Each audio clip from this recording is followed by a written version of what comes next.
오늘 우리 같이 나눌 말씀 이사야 53장 6절 말씀입니다. 여러분 많이 들어보셔서 잘 아시는 말씀일 텐데 우리 같이 한번 한 목소리 읽어볼까요? 외우신 분들은 외우셔도 듣고 못 외우신 분들은 화면을 보시면서 다시 한번 읽어보도록 하겠습니다. 시작! 우리는 다 양 같아서 그를 행하여 각기 제비로 갔거든. 여호와께서는 그의 모든 죄악을 그에게 담당시키십도다. 아멘. 너무 잘하는 말씀인데 한번 이 말씀을 같이 나눴으면 좋겠습니다. 여러분 잘 아시는 것처럼 제가 차를 테슬라를 타고 다니는데요. 참고로 말씀드리면 제가 새 차 처음 산 새 차가 테슬라인데 그 전에는 다 중고차 아니면 동생이 타던 차 형한테 주고 막 그래서 이렇게 타고 다녔거든요.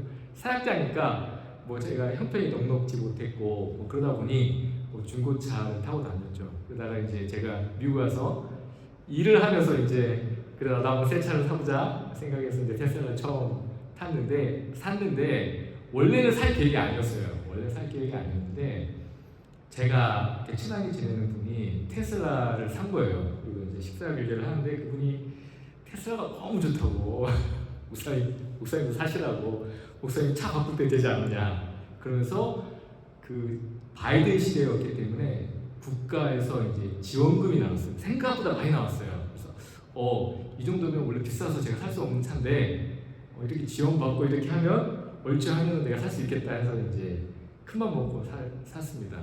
그래서 이제 테슬라를 타고 다니는데 근데 테슬라 처음 사니까 그 테슬라 회사에서 FSD라고 하죠. 이제 자율주행 그것을 이제 산 사람에게 원래를 그 차를 사면서 그것도 돈을 주고 사야 돼요. 옵션입니다. 생각보다 비싸요. 그래서 저는 이제 그건 엄두를 못 냈고 왜냐면 테슬라 모델 Y를 사는데 가장 싼 모델을 샀기 때문에 그걸 추가를 못했습니다. 그리고 이제 샀는데 테슬라에서 이제 시험으로 이제 그 무료로 이제 한 달 동안 FSD를 한번 경험해보라 하고 저에게 이제 준 거죠. 이제 쓸 수 있도록 처음 그래서 이제 FSD를 사용해봤습니다. 했는데 이제 테슬라가 혼자 운행을 하잖아요. 너무 무서운 거예요. 핸들을 놓을 수가 없고 브레이크를 항상 그 발에다 놓고 빨리 내가 개입을 해야겠다 생각을 하면서 운전을 했어요. 너무 무서워가지고. 그런데 처음 제가 한 3년 전에 샀으니까 그때는 믿지를 못했습니다. 왜냐면 그때는 좀 불안정했어요. 얘를 내가 못 믿겠다. 나는 얘를 믿지 않고 내가 운전하리라 라고 무료로 한 달 무료권을 줬지만 제가 항상 운전을 했거든요. 작년이었을 거예요. 작년부터 또 이제 테슬라가 계속 업데이트가 돼가지고 그 FSD를 사용해봤는데 생각보다 잘하는 거예요. 이제 생각보다 잘하는데 그러면서 이제 FSD가 그것은 이제 많은 사람들이 비용이 비싸니까 그걸 구입을 못하니까 목돈이 들어가니까 테슬라에서 매달 구독이라는 제도를 만들었습니다. 한 100불 정도 내면 그걸 이제 무료가 아니다. 이제 계속 쓸 수 있고 언제든지 해지할 수 있는 그게 생긴 거죠. 그래서 이제 윤서가 학교를 갈 때 공항을 가야 되잖아요. 그럼 이제 아내가 데려다 줘야 되는데 이제 아내가 무서운 거죠. 공항까지 가는 운전은 고속도로 운전이 무서우니까 윤서가 우버를 타고 다녔어요.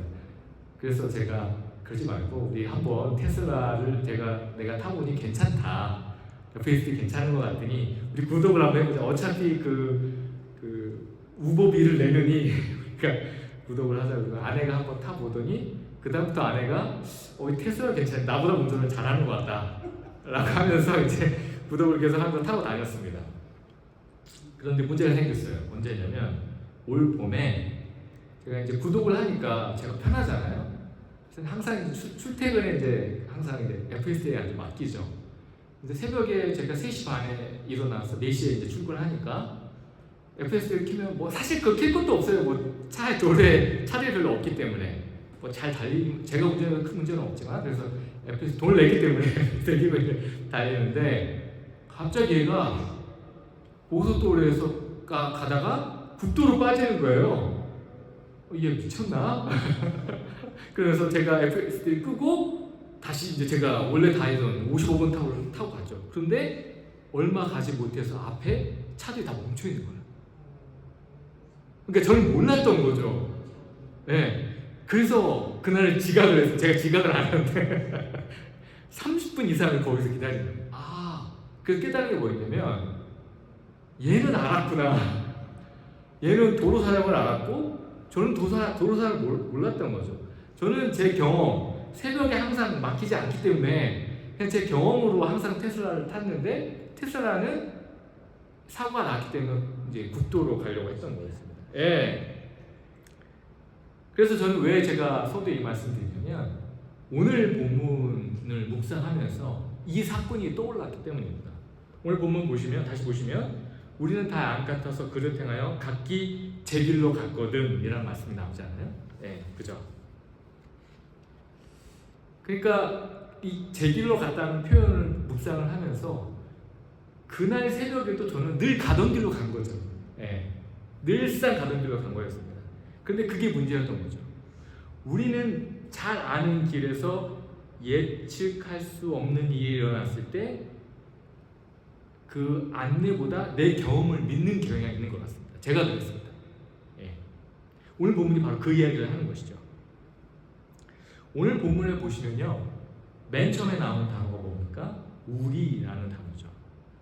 만약 이사야서 저자가 저라면 저는 우리라는 표현을 안 쓰고 뭐라고 썼을 것 같냐면 너희는 이라고 표현했을 것 같아요. 너희는 다 양 같아서 그릇 행하여 제 길로 갔지만 여호와께서 우리의 모든 죄악을 그에게 담당시키셨도다 라고 이야기했을 것 같은데 이사야는 뭐라고 이야기합니까? 자기를 포함해서 우리라고 합니다. 예외가 없다는 것이죠.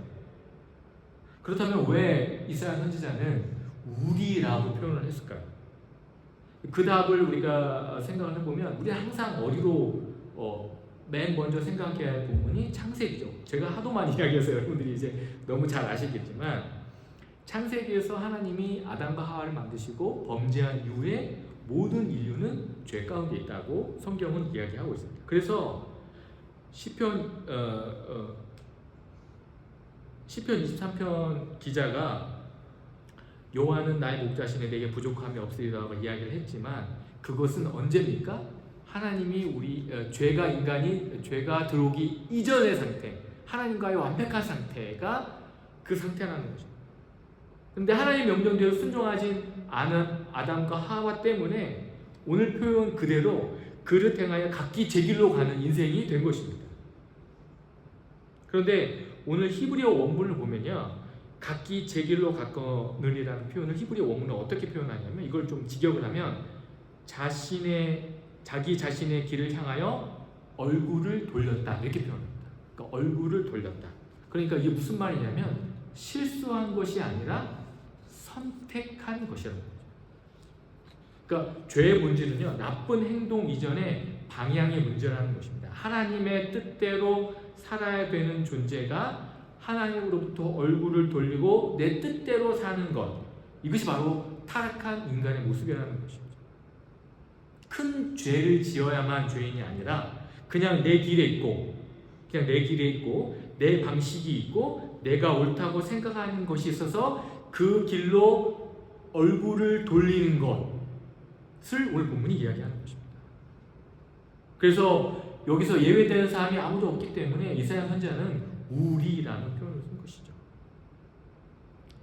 그런데 오늘 본문에서 이렇게 타락한 인간을 무엇에 빗대어 표현하고 있습니까? 양으로 표현하고 있습니다.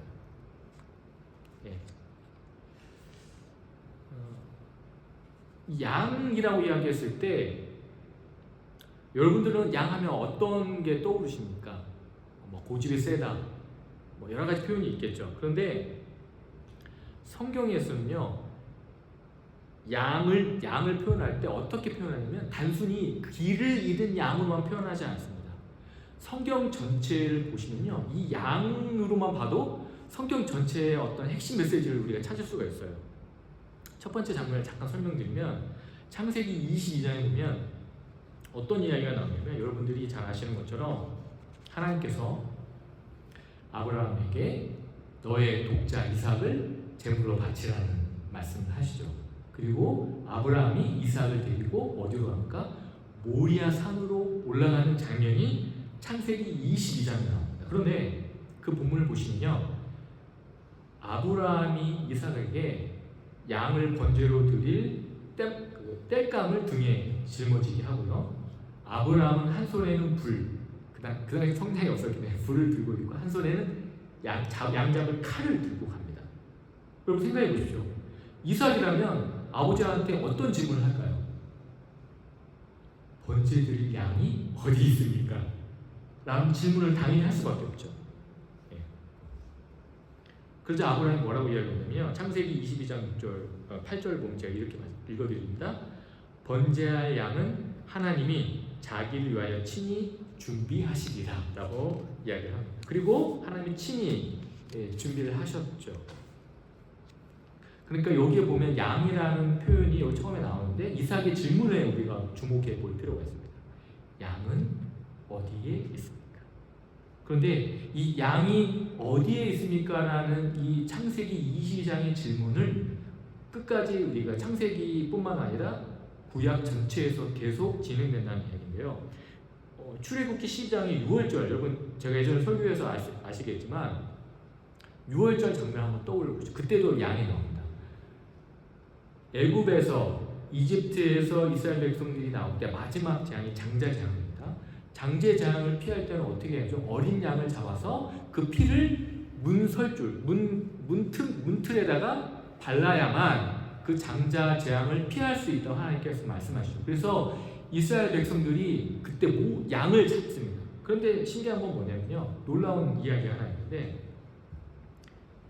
그때 그 이스라엘 사람들이 살던 지역에 이스라엘 백성들만 산 게 아니고 이스라엘 백성 말고도 그 외에 외국인들이 같이 살았어요. 같이 지역에 노예처럼.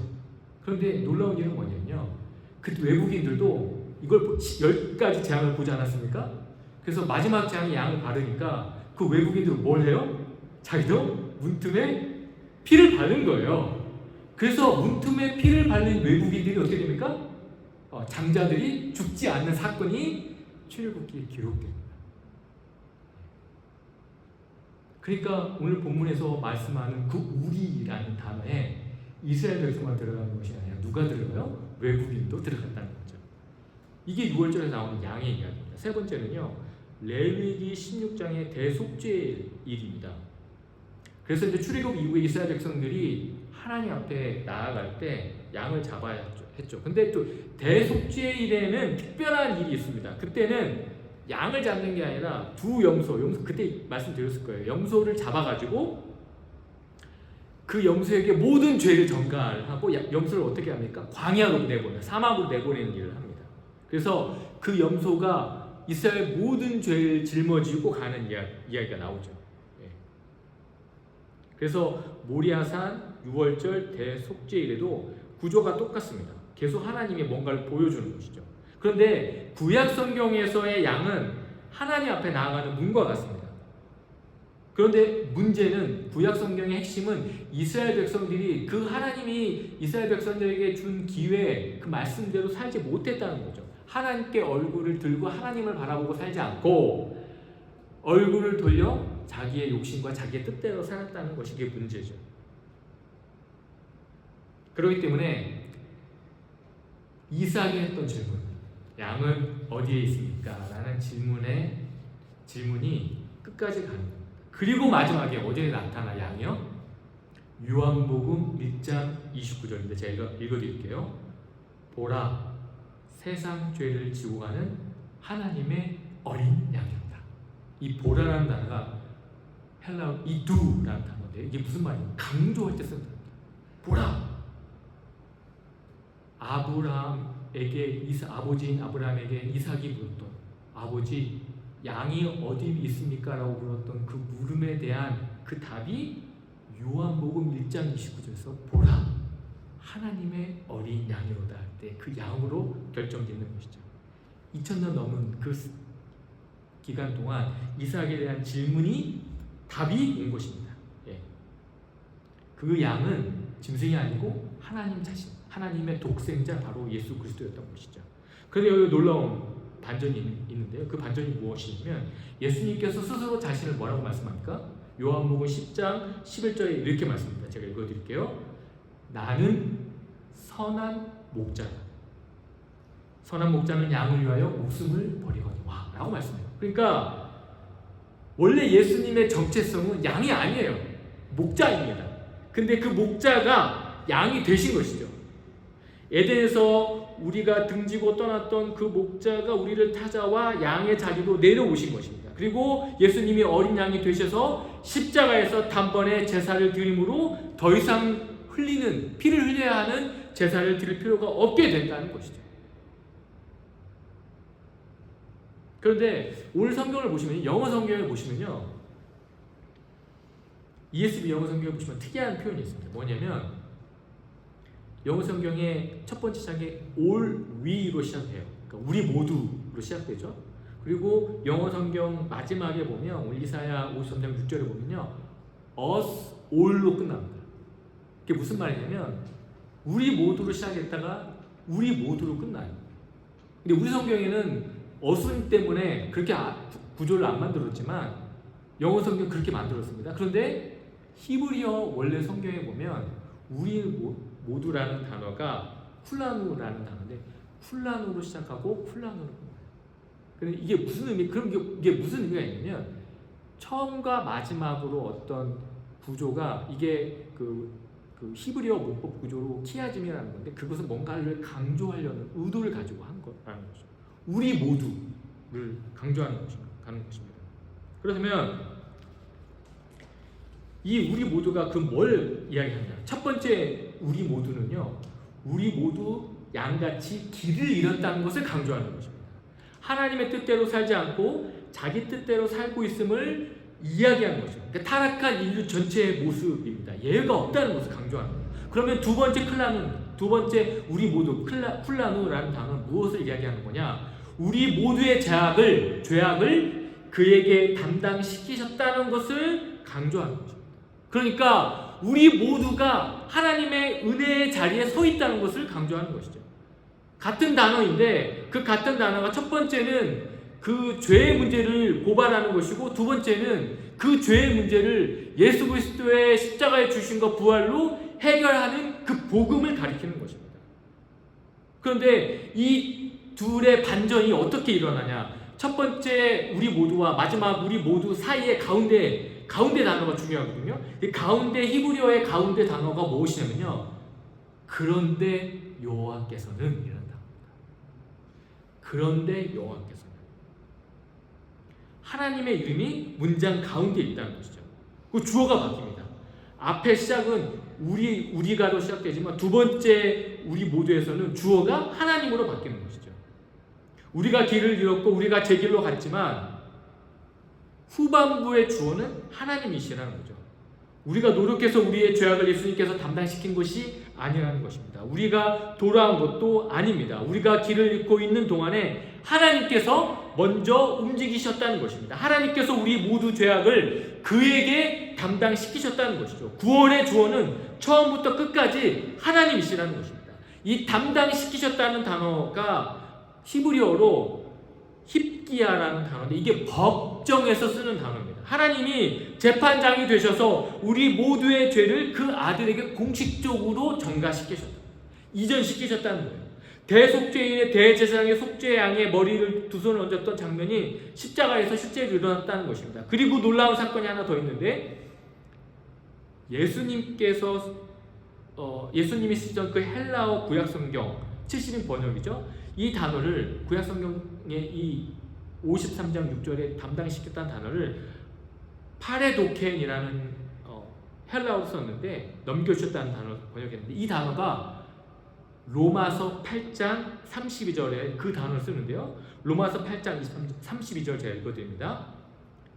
자기 아들을 아끼지 아니하시고 우리 모든 사람을 위하여 내주신 이가 하고 내어주셨다라는 단어가 이 단어라는 것이죠.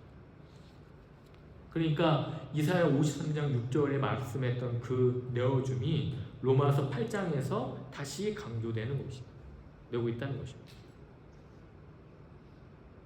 그런데 이 모두가 얼마나 넓은지를 보여주는 장면이 신약 성경에 있는데요. 신약 성경 어디에 나오냐? 신약 성경 8장에 나옵니다. 여러분 잘 아실 때, 제가 말씀드리면 아실 텐데, 신약 성경 사도행전 8장에 보면 에티오피아 내시가 나오는 장면이 있습니다.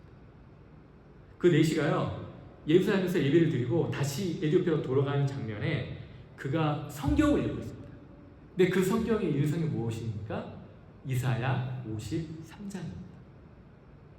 그래서 빌립이요, 그 이사야 53장을 읽고 있는 내시를 찾아가서 네가 그 읽고 있는 그 성경을 깨닫느냐라고 하니까 내시가 누군가 나를 가르쳐주는 사람이 없어서 내가 이 말씀을 깨닫지 못한다고 합니다. 그리고 빌립이 그 말씀을 풀어주죠. 그리고 내시가 그 말씀을 풀어준 말씀을 듣고 예수를 주로 고백하고 세례를 받고 기쁨으로 돌아갔던 이야기가 사도행전 8장에 나옵니다. 이 내시가 누굽니까? 이방인입니다. 아프리카에서 온 이방인. 율법도 성전 제사 그리고 뭐 할례를 행한 유대인이 아니에요. 그런데 그가 믿었을 때 그는 우리 모두 안에 들어왔다는 것을 이야기하는 것이죠. 그런데 이 양의 이야기가 여기서 끝나지 않는다는 것입니다. 예전에 제가 한번 말씀드렸는데 성경을 5막 이야기로 말씀드린 적이 있습니다. 창조, 타락, 이스라엘 이야기, 예수 그리스도, 새 창조. 이게 이제 성경에 크게 큰 테마로 잡아서 5가지 막으로 설명하는 학자가 있는데요. 5막이죠. 그런데 아직 성경 이야기가 끝나지 않은 거죠. 다시 말하면 양의 이야기가 끝나지 않았다는 것입니다. 양의 이야기는 요한계시록에 나와요. 요한계시록 14장 4절인데 제가 읽어드립니다. 이 사람들은 어린 양이 어디로 인도하든지 따라가는 자며 사람 가운데서 속량을 받아 처음 익은 열매로 하나님과 어린 양에 속한 자들이니 라고 이야기합니다. 여기서 요한계시록에서 말씀하는 어린 양은 예수 그리스도를 가리킵니다. 그런데 그 예수 그리스도를 믿는 자들 어떤 자라고 말씀합니까? 어린 양이 어디로 인도하든지 따라가는 자라고 말씀합니다. 여기서 이야기가 완성되는 거죠. 예덴에서 하나님을 등졌던 각기 제 길로 갔던 양들이 이제 어린 양이 가시는 곳마다 따라가는 양들이 된다는 것입니다. 이것이 바로 양의 역설입니다. 어리석은 양처럼 각기 제 길로 살았던 자들이 어린 양으로 오신 예수 그리스도를 믿음으로 이제 그 어린 양의 말씀을 따라 살아가는 것. 이것이 무엇입니까? 이것이 바로 신앙 생활입니다. 그리고 이것은 과거 이야기가 아닙니다. 십자가에서 일어났지만 이 이야기가 아직 끝나지 않았다는 것이죠. 그 이야기를 우리가 지금 살아내고 있는 것이에요. 그래서 우리는 매일매일 선택 안에 놓여 있는 것입니다. 내 길인가? 이 길이 어린 양의 길인가? 라는 것이죠. 제가 테슬라를 소두에 말씀드렸습니다. 테슬라를 탈만하다. 그렇죠? 네. 그리고 나서 한번 그 호되게 당하고 나서 제가 퇴근하는데 갑자기 또 테슬라가 고속도로 가야 되는데 국도로 가는 거예요. 제가 어떻게 했을까요? 네. 저는 믿었습니다. 테슬라를. 그래서 그냥 아닌데 하면서 한편에 약간 의심이 들어요. 이 길로 가면 안 될 것 같은데 하는데 제가 처음 보는 길을 가는 거예요. 갑자기 국도로 빠지는 거예요. 그런데 가다 보니 고속도로에 어떻게 돼요? 또 사고가 난 거죠. 그래서 그 고속도로 막힌 데를 돌아서 다시 고속도로로 들어와서 이제 저희 집에 가는 거죠. 그 다음부터 테슬라를 믿습니다. 오늘 아침에도 원래 항상 가던 길로 테슬라가 안 가고 다른 길로 가더라고요. 그래서 저는 아내한테 얘기했어요. 여보 이상해. 얘가 이 길로 가. 걱정하지 마. 얘를 믿어라. 얘를 믿어라. 네. 제가 왜 이 말씀을 드리냐면 우리가 믿어야 할 것은요. 어린 양이 어디로 인도하든지 따라가는 것이죠. 예수 그리스도가 우리를 인도하는 그 길을 믿고 따라가는 것. 그것이 바로 신앙생활입니다. 내 경험보다 내 판단보다 그분의 인도를 신뢰하는 것. 그분을 믿고 의지하며 살아가는 것. 그것이 바로 우리가 마지막 장을 살아가는 성경의 마지막 예수 그리스도가 다시 오실 때까지 살아가는 우리의 신앙길이라는 것입니다. 여러분들이 오늘 설교를 마무리하면서 2가지 우리 모두를 꼭 기억했으면 좋겠습니다. 첫 번째, 나는 양이라는 겁니다. 길을 항상 잃습니다. 큰 죄를 지어서 길을 잃는 게 아닙니다. 그냥 내 길로 살아오는 그 죄의 본성 때문에 우리는 늘 내 길로 가려고 한다는 것이죠. 예외가 없다는 사실입니다. 그걸 꼭 기억하시면 좋겠습니다. 그런데 여호와께서는 두 번째 우리 모두가 나온 거죠. 하나님이 우리의 모든 죄악을 그에게 담당시켰습니다. 내가 한 일이 아닙니다. 하나님이 하셨습니다. 자기 아들을 아끼지 아니하시고 우리 모든 사람을 위해 내주셨습니다. 그렇기 때문에 남겨진 것은 하나라는 거죠. 이제 우리는 예수 그리스도께서 인도하시는 대로 그 뜻대로 살아가는 인생을 살아가는 거죠. 하나님 사랑하신 우리 교회 성도님들이 내가 첫 번째 양과 같은 사람이었지만 이제 하나님께서 나의 모든 죄악을 예수 그리스도께 맡기셨다는 것을 믿고 죽는 그 순간까지 어린 양 되신 예수 그리스도를 따라가시기를 주님의 이름으로 축원드립니다.